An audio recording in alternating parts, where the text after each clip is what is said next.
अब महाराज जी बड़े स्पॉन्टेनियस कलाकार थे, क्योंकि हम लोग भी रिहर्सल में विश्वास नहीं करते हैं। महाराज जी जो कि जिनको नाना कहते हैं जी।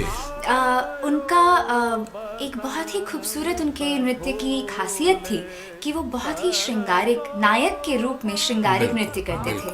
और उनकी खुद की पैदाइश बसंत पंचमी से एक दिन पहले की रही है। कमाल। तो हम लोग हमेशा ही साथ में उनका जन्मदिन मनाया करते थे। आप उनके दामाद भी हैं और आपने कई बार उनके साथ सह कलाकार की तरह स्टेज भी शेयर किया है। जरूर। आप अगर हमारे साथ अपना अनुभव साझा करें कि किस प्रकार जो बसंत के चिन्ह हैं, जो आपने कहा कोयल, मोर, जो कि महाराज जी का बड़ा ही खास रहा, इस तरह से नृत्य में अभिनय का इस्तेमाल बसंत ऋतु से और बसंत के रागों से किस तरह से ये आदान प्रदान होता है? क्या है कि ये बड़ा खुशहाली का पल शुरू होता है।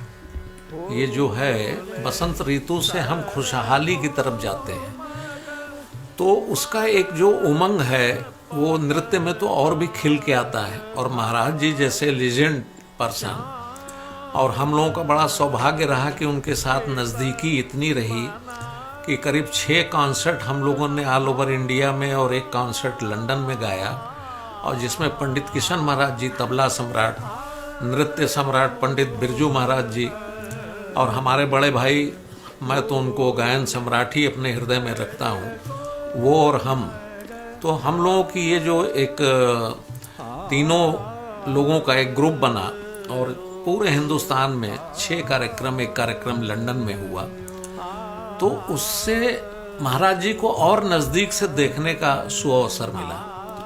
अब महाराज जी बड़े स्पॉन्टेनियस कलाकार थे, क्योंकि हम लोग भी रिहर्सल में विश्वास नहीं करते हैं। तो अक्सर फ़ोन पे पूछते थे कि भैया क्या गाओगे आप लोग, तो भैया बोलते थे कि आप जो हुक्म करें। बोले नहीं, आप तो गाओगे अपनी बंदिश, तो मेरे भी तो रूपरेखा अंदर से उसका आकृति कुछ बननी चाहिए कि ये शब्द है, ये है। अब ऐसे वो नवल लाडली राधा संग निरतत लपटी झपटी कान्हा, तो इस तरीके की बंदिश हम लोग भी चूज करते थे, और उस पर महाराज जी भाव करते थे। फिर जब हम लोग तान सरगम करते थे तो उसको फुटवर्क में वो उसकी प्रस्तुति करते थे।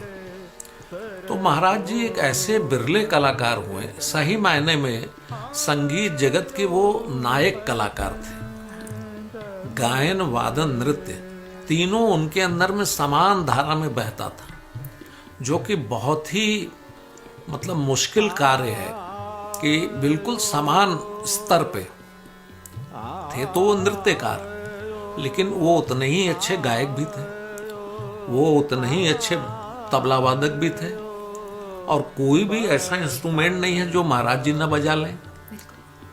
मैं कभी कभी अपने ससुराल जाता था तो देखता था वो सरोद पकड़ के बजा रहे हैं, कभी जा रहा हूँ तो वायलिन देख रहा हूँ। एक ज़माने में आज से 10-12 साल पहले सारंगी भी बजाने लगे थे, फ्लूट भी बजाने लगे थे।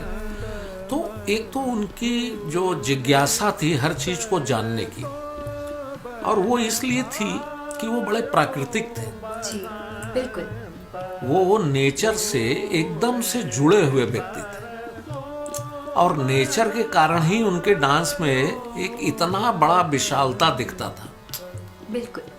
वो जब भी आके सिर्फ खड़े हो जाते थे तो लगता था कि यार हम कंप्लीट नेचर को देख रहे हैं। मुझे तो पर्सनली मैं ऐसा फील करता था कि उनका आना, खड़ा होना ही मेरे लिए लगता था कि नहीं, दर्शन हो गया। आगे तो वो फिर हम लोगों को गोपियों की तरह नचाते थे, खुद श्याम बन के पूरी ऑडियंस उनके साथ झूमती थी, नाचती थी, और सबको वो गोपी समझ लेते थे।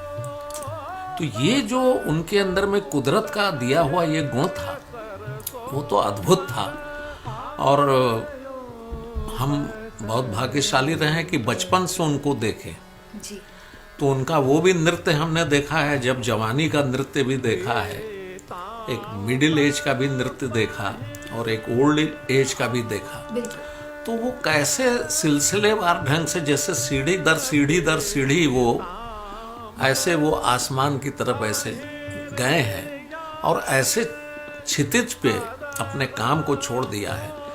कि वहाँ से मतलब असंभव चीज़ है कि आज के ज़माने में आने वाले 150 साल में इस तरीके का कोई नृत्य देखने को मिलेगा।